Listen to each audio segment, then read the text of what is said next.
Welcome to the Tough Decisions Network for Entrepreneurs. I'm Dan Handford, and my wife, Dennae, and I interview successful people sharing stories behind tough decisions that they've had to make along their journey as an entrepreneur.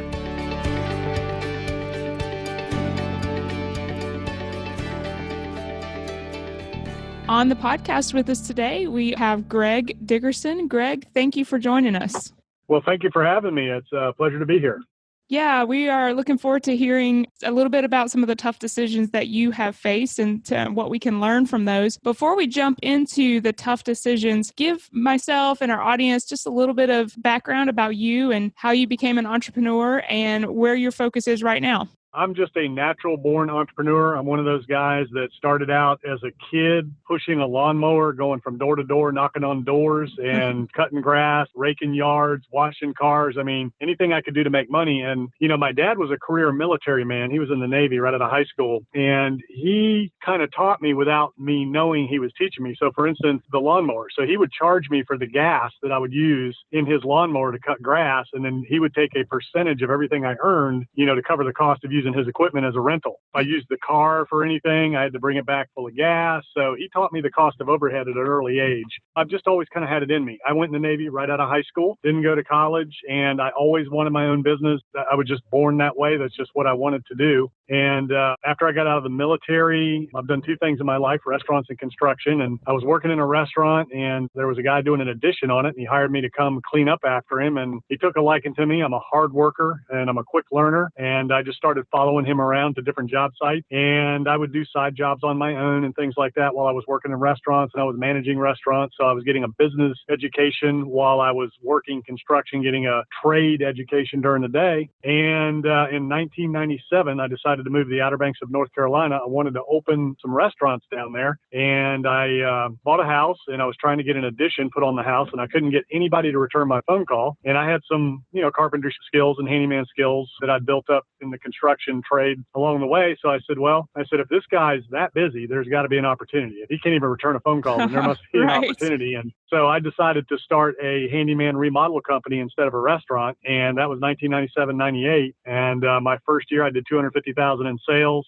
7 years later, we were at $30 million, and we were one of the largest builder developers in the area. Wow. And during that time, I also started 12 other companies from the ground up along the way that were all ancillary to the construction industry. So it's a plumbing company, a pool, spa, landscaping company, hurricane shutter company, painting company, electrical company, had a couple of restaurants, had gymnastics, trampoline, cheerleading school, which wasn't related to construction, but I built the building. So but anyway, so that's my story in a nutshell. So it's been 20 years now. I've been self-employed 21 years now, and I've done over $200 million in real estate deals, bought, developed, and sold over $200 million personally, and started 12 different companies from the ground up. Wow, 12 different companies in 7 years. I can't imagine what that must have been like. So I'm a leader, delegator, motivator. So what I did was I would find an individual, or they would come to me. That's how it all happened. In each case, the individual came to me, and I coached them and did it through them. So I just coached them and mentored them, and they did the day-to-day. I just told them what to do. So you really have the business expertise, I guess, and a lot of these other people had the skills or the technical expertise to do the jobs. Exactly. And that's what you find, especially in the trades. You find really skilled craftsmen, tradesmen, and operators that know how to do what they do. Restaurant operator might be a great chef, but they have no idea about how to run a business, how to lead, how to delegate, recruit, hire, train, manage, how to run the numbers, all those things. So that's what I would bring to the table, was that expertise that I learned. Even though I didn't go to college, I was very self-educated. I read everything I could get my hands on. I paid for seminars, training courses, and then made a lot of mistakes. So I learned a lot the hard way. But restaurant was a great education, the restaurant business. I worked for a company called Lone Star Steakhouses, and they had a really good business training program, and they were all about the numbers. And restaurants, construction, they're really similar in terms of very thin margins, and you really got to watch the numbers. And you're leading a lot of people, a lot of employees. So that's what I would do. I would just bring my management philosophy in, and I would teach them how to be leaders. I would bring, the first thing I would do, any business, the first thing, your first hire in any business to grow and scale, is you got to have an office manager that can wear a ton of hats. So that would be the first thing I'd do, is I'd have an office manager / bookkeeper / administrative assistant / marketing assistant / right? Right. You find that person And I had a bookkeeper, office manager bookkeeper that ran my construction company at 30 million, all of those real estate deals and all my other companies. She helped me keep track of all that, one person. Wow. So she was good. She was good. So that would be the first thing I would do is help somebody find that administrative person, and then everything else grows from there. Right. That's a really neat story. And I love that you learned so much outside the four walls of a classroom, because there is some value to that book learning. But I know just from our personal experience as well, there's so much that just can't be taught until you get out there and do it and figure it out. Yeah, I think education is great. And most of my executive level employees were all college graduates. I used to require that in my construction company. They had to have a degree in either construction management or engineering or something like that. And then, my employees had accounting degrees and marketing and business degrees and things like that. So, yeah, I think education is great and it's valuable. But if you look at the statistics, most of your more successful entrepreneurs didn't go to college or didn't do well in college. So with all of that experience, then let's jump into a couple of tough decisions that you can tell us about and that we can learn from. And we like to start with the first one being a tough decision that maybe didn't turn out the way you would have liked, but it's still something that you're glad you went through because you learned a lot from it. They're all tough, starting with the decision to step out on your own full time. So that was the hardest, biggest, toughest decision, was to say, okay, I'm going, and then just go. And it was against the wishes of my wife at the time. But, I did a restaurant venture that did not work out great. We lost some money on it. And I believe in people. I love helping people. I love coaching people to success. I had a couple of people that I backed in a restaurant venture, and I loaned them the money, and I got them up and running, and I, helped them with all their systems, and I signed on the lease for them and vouched for them. And, they were a young couple, and they were trying to get a foothold, and they worked hard and they did well the first season, but they ended up having some relationship issues, and they separated and ended up leaving town and left me high and dry, didn't pay me back, and left me hanging on the lease on the building. And, it wasn't a huge loss, but still, it's just one of those things that it was a tough decision deciding to back them and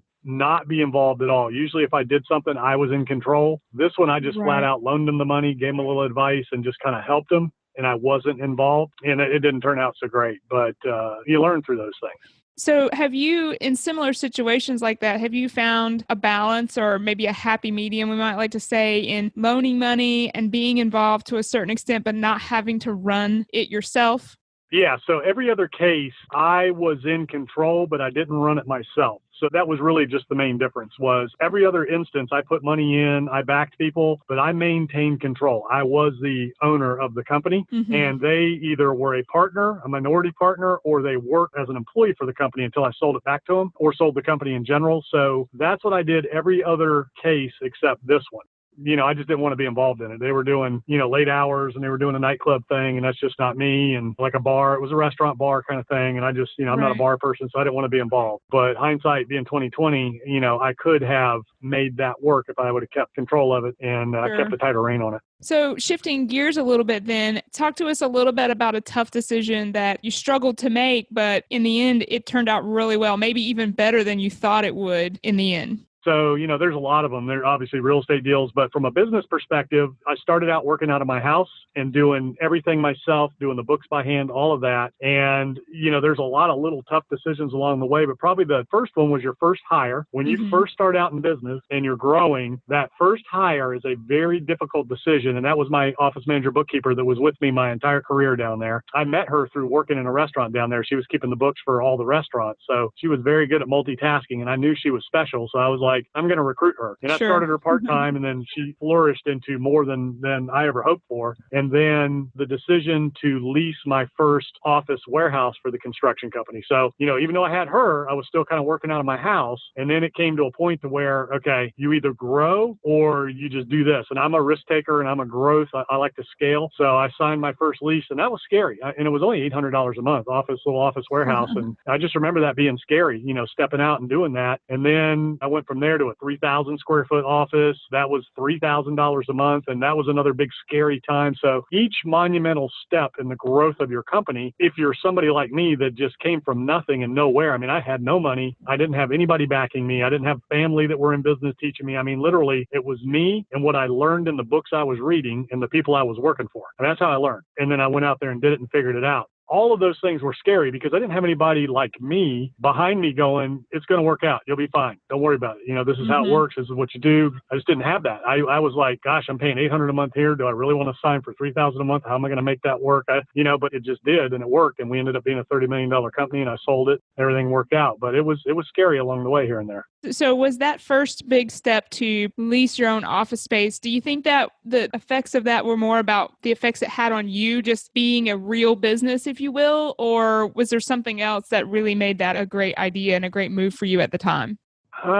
I needed the space just because we were growing and we were doing some things. But yeah, it kind of legitimizes you as a business a little bit, or at least I thought it did.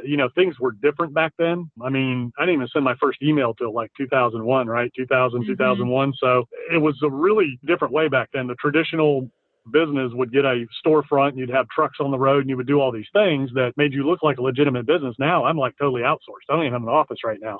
All of my people, I manage teams and leads. So nowadays my philosophy is totally the other way around. It's not about what your office looks like. It's about what your results look like, right? So yeah, it did legitimize the business a little bit, and it makes you commit.